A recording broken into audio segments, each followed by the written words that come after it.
অধিকারী কে? আওয়াজ দিয়ে বলেন না কে?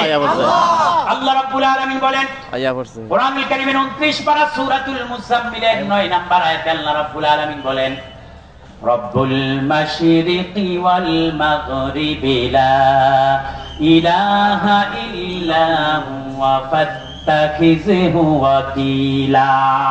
আল্লাহু আকবার, আল্লাহু আকবার। আল্লাহ বলেন রব্বুল মাশরিকি ওয়াল মাগরিব, পূর্ব থেকে পশ্চিম পর্যন্ত যা কিছু আছে সব কিছুর মালিক আমি আল্লাহ। সুতরাং বন্ধু বানাইবা, অভিভাবক বানাইবা, আমার আল্লাহকে অভিভাবক বানাও। আমার আল্লাহর চাইতে উত্তম অভিভাবক আর কেউ হতে পারে না। কথা বলেন, আর কেউ হতে পারে না। আল্লাহ রাব্বুল আলামিন কোরআনুল কারীমে আরেক জায়গায় বলে দিয়েছেন লাহু মাকালিদুস সামাওয়াতি ওয়াল আরদ ইয়াবসুতুর রিজকা লিমান ইয়াশাউ ওয়া ইয়াকদির। লাহু